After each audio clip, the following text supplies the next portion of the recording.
Bem-vindos, bem-vindas ao canal Encontros Interculturais em EAD, Narrativas de Vidas dos Diferentes Brasis, liderado pelas professoras Roseli Gimenez e Cielo Festino. Eu faço parte do grupo de pesquisa, sou a professora Simone Gonzalez, e hoje contribuo com a série Estados Brasileiros, e vou falar um pouquinho sobre o estado do Paraná. Para isso, eu vou compartilhar com vocês alguns slides, porque eu acredito que assim fica mais fácil para eu me situar e para vocês se situarem também. Eu começo com a primeira estrofe da canção de Milionário José Rico, que a canção é Paraná Querido, e eles dizem assim: Paraná querido, cantam, né? Assim, Paraná querido, sua terra e seu povo, eu venho de novo homenagear. Se deixei para trás alguma cidade, a minha vontade era em todas falar. Eu escolhi começar com essa estrofe porque ela diz muito de como eu estou me sentindo agora. Comecei a organizar as informações, pesquisar sobre o estado, e aí dá vontade de falar muito, em muitos, muitos vídeos. Como não é possível, eu selecionei algumas coisas e pretendo permear esse vídeo com narrativas que constituem o estado. Mas vou começar falando da localização, né? O Paraná é um dos três estados que formam a região sul do país, então, junto com Santa Catarina e Rio Grande do Sul. Essa daqui é a bandeira do Paraná, que é bastante parecida com a bandeira brasileira, não é? Muito bonita, por sinal. E eu vou falar de alguns dados do Paraná agora. O estado do Paraná foi formado em especial pelo processo de migração de brasileiros e estrangeiros para o seu território. A presença de descendentes de europeus e até de asiáticos, de japoneses, que formam a base étnica da população local. A geografia do Paraná tem clima subtropical, solo de terra vermelha, Paraná é conhecido pela sua terra vermelha, e formações vegetais de floresta de altitude. A araucária é a árvore que simboliza o estado e ela é conhecida como o pinheiro paranaense. A economia paranaense tem base agrícola e industrial. As principais indústrias são as alimentícias, automobilísticas, a de eletroeletrônicos e o setor turístico. O estado possui ampla rede de rodovias, ferrovias, portos marítimos e fluviais, então é uma logística boa aí para importação e exportação. E o Paraná é o estado que abriga a usina de Itaipu, principal usina hidroelétrica do Brasil e a segunda maior do mundo. Com algumas curiosidades sobre o Paraná. O nome Paraná, vindo do Tupi-Guarani, significa semelhante ao mar, ou rio caudaloso. O Paraná tornou-se oficialmente um estado brasileiro em 1853, e o prato típico é o barreado, que é um cozimento de carne. Quando a gente pesquisa, a gente ouve, lê assim, que são carnes de segunda, né, de qualidade de segunda, às vezes mais de um tipo de carne, com diversos temperos. Em geral, o cozimento é feito da seguinte maneira: se coloca numa cumbuca de barro, tampa, enterra a cumbuca, faz um fogo em cima e fica lá cozinhando, às vezes até por 24 horas. É um prato muito gostoso, eu recomendo. O Rio Paraná, já que a gente falou, né, que Paraná significa Rio Caudaloso, o Rio Paraná possui 2.570 quilômetros de extensão e corre pelo território de três países: o Brasil, logicamente, a Argentina e Paraguai. Bem, alguns pontos turísticos do Paraná. O Parque Nacional do Iguaçu. Então, a Foz do Iguaçu e as Cataratas do Iguaçu. E aqui eu já trago uma narrativa que dizem que as Cataratas do Iguaçu são, na verdade, as lágrimas da Índia Jacira chorando a morte de Embá. Tem também o Jardim Botânico e a Ópera de Arame, que ficam em Curitiba, a Ilha do Mel, em Paranaguá, desculpa. Morretes e Antonina são dois lindos municípios, próximos um do outro. E daí, e de Antonina, a gente tem a lenda da cigana Batira e sua égua. Então, dizem que, numa dada época, vieram ciganos para a cidade de Antonina, um grupo de ciganos, e dentre eles a cigana Batira, e ela tinha uma égua da qual ela não se separava. E eles estavam todos agrupados ali perto do Coreto, no centro da cidade, do município, e ela resolveu pegar a égua e tomar, para tomar um pouco de água, se banhar perto de um rio que estava lá perto, né? De um lago que estava lá perto. Mas ela demorou muito para voltar até que a égua volta sozinha. Aí os outros ciganos, né, de sua comunidade foram procurá-la, encontraram e ela estava morta, deduziram que ela tinha batido a cabeça numa rocha e ela morreu. A égua ficou com muita saudade, sumiu também, foi encontrada morta algum tempo depois. Dizem que até hoje a cigana Batira assombra a cidade de Antonina, principalmente na região do Coreto, e ela aparece por lá, às vezes sozinha e às vezes com a sua égua. Mais um pouco dos pontos turísticos, tem o Canyon de Gartelá, em Tibagi, Carambeí, Paranaguá, todos os municípios, tá? Com muitos pontos turísticos, muitas coisas para visitar e conhecer, arquiteturas lindíssimas. E o Parque de Vila Velha, que também, esse parque também tem nele associado uma lenda muito bonita da Índia Araceporanga. Só que essa lenda é uma história um pouco mais comprida, e eu propositadamente não vou contar para vocês, eu vou deixar que vocês pesquisem. É uma história linda, é uma lenda linda, e a taça de pedra, que é tão icônica no Parque de Vila Velha, aquela formação rochosa que parece uma taça, né? Ela é, nessa lenda, o símbolo da traição. E a frase mais significativa dessa lenda é essa daqui, ó. Chepocê o quê? Que significa dormirei contigo. Então, agora, com essas informações, eu espero que vocês procurem, né, e leiam sobre a lenda de Araceporanga, né, que tem tudo a ver com o Parque de Vila Velha e a formação rochosa, a Taça de Pedra. Eu tenho certeza que vocês vão adorar essa narrativa, essa lenda. Bem, vamos falar de algumas tradições e manifestações populares paranaenses. Uma delas são as cavalhadas de Guarapuava. Bem, as cavalhadas de Guarapuava têm a origem na Idade Média e representa a batalha de europeus para a reconquista da Península Ibérica, no território onde hoje está Portugal e Espanha. A região estava sob o domínio dos mouros, que foram derrotados. Venceram os cristãos. Com a vinda dos portugueses para o Brasil, eles trouxeram essa narrativa, né? E ela passa a ser contada e representada, encenada em algumas regiões do Brasil, mas principalmente no Paraná, no município de Guarapuava. E essa encenação, essa representação dessa narrativa, ela durou de 1870 até 2002.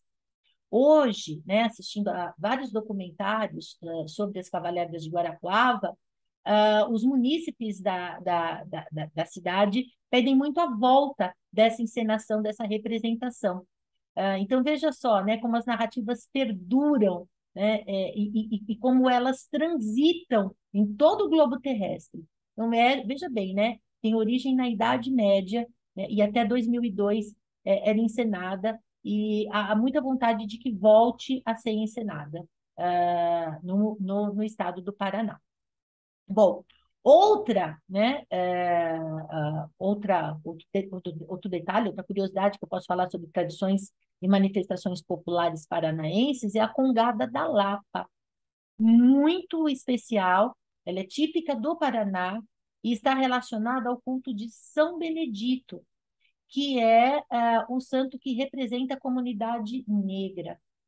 A festa destaca a diversidade de etnias presentes no Paraná. Narrativa oral de mais de 200 anos, é contada e representada, encenada na Lapa por 2 séculos. Narra a história da coroação do rei Congo, evento para o qual a rainha Ginga foi convidada. Há danças, cortejos e cavalgadas. E essa história conta o seguinte: por ocasião da coroação do rei do Congo, ele convidou a rainha Ginga. A rainha Ginga, ela é conhecida por ser uma rainha muito brava, muito corajosa, muito forte, e que não assim se acanhava e enfrentava tudo. E ela era sempre acompanhada por muitos soldados e foi convidada para ir na coroação do rei do Congo. E quando ela chega, está se aproximando no local onde a coroação vai acontecer, os soldados já começam a cantar. Só que eles cantam muito alto.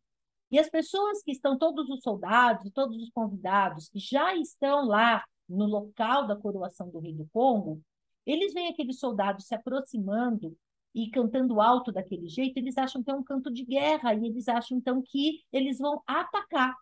E aí eles, sem pensar muito, eles falam para o rei do Congo, olha, nós vamos ser atacados pelos soldados da rainha Ginga. E o rei do Congo fala, então, vamos atacar de volta.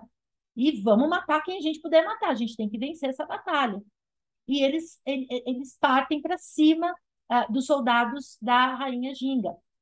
Só que é um mal entendido, porque na verdade eles estão vindo cantando, eles estão vindo com a melhor das boas intenções, felizes por terem sido convidados.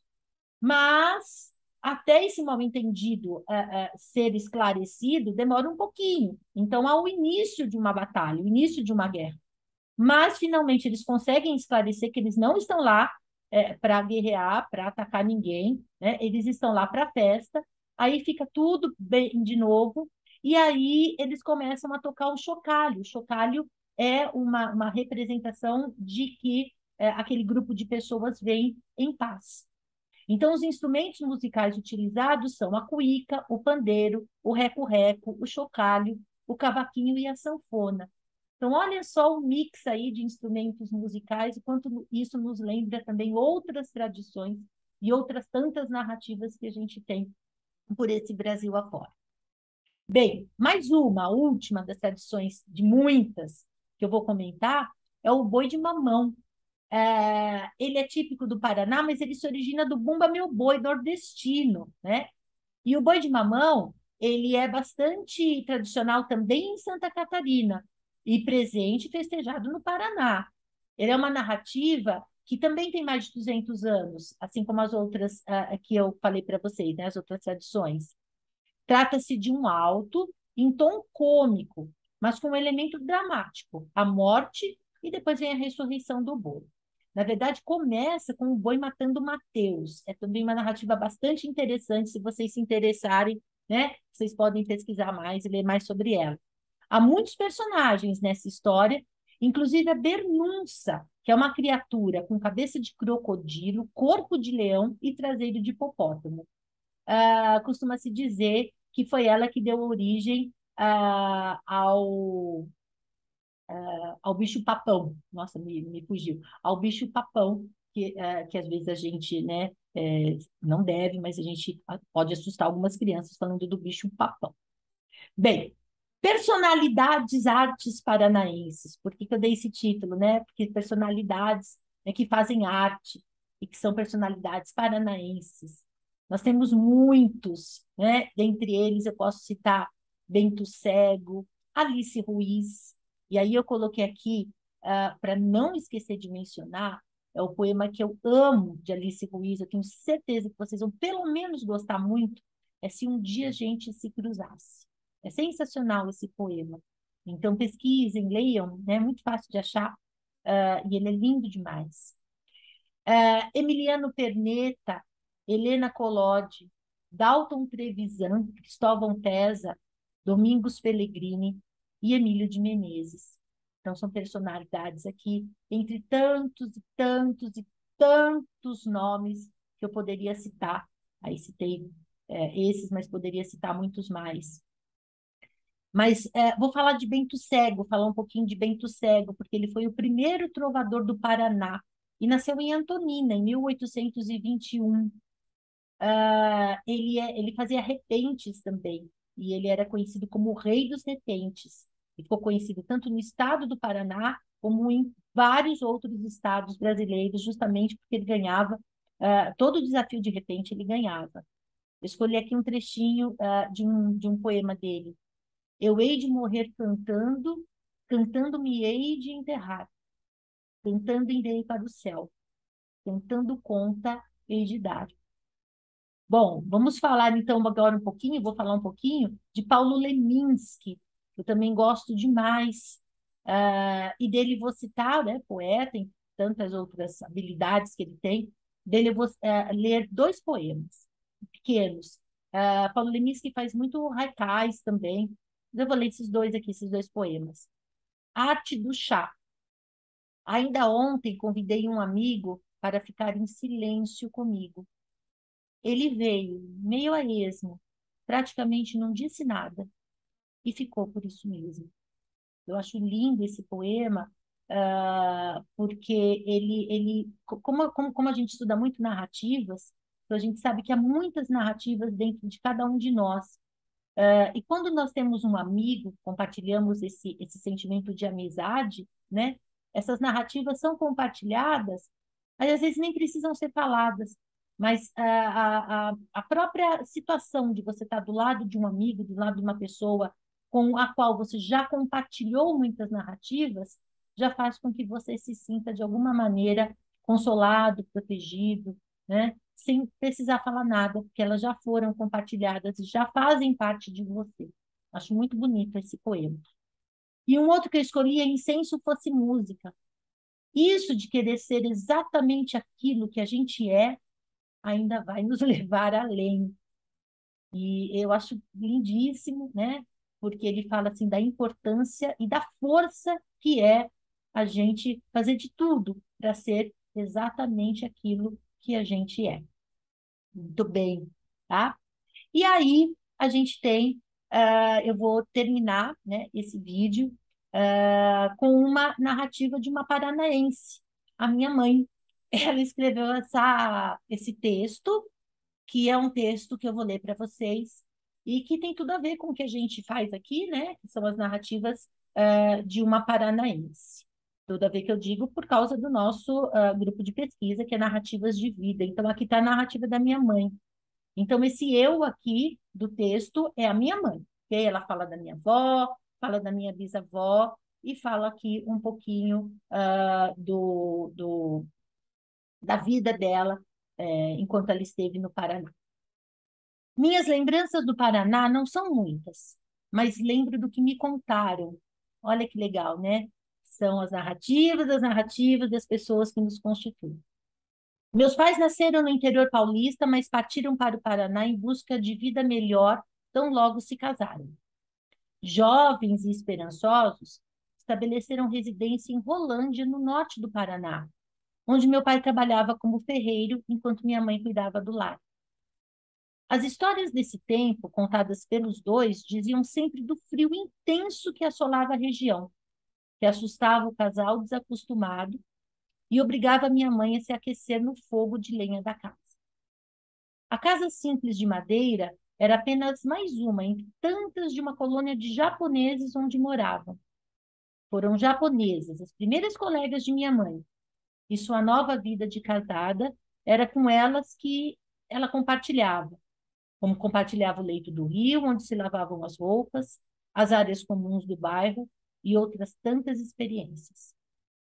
Lá, minha mãe engravidou de sua primeira filha, que sou eu, e via a barriga crescer enquanto tentava se adaptar ao clima e à cultura do norte paranaense. Minha avó viajou para estar junto da filha quando do nascimento e se impressionou com a cor vibrante do bairro vermelho que cobria aquelas terras. Apesar das dificuldades do parto, foi em Rolândia que meus pulmões se encheram de ar pela primeira vez. E sou grata pela oportunidade de vida que essa terra me deu.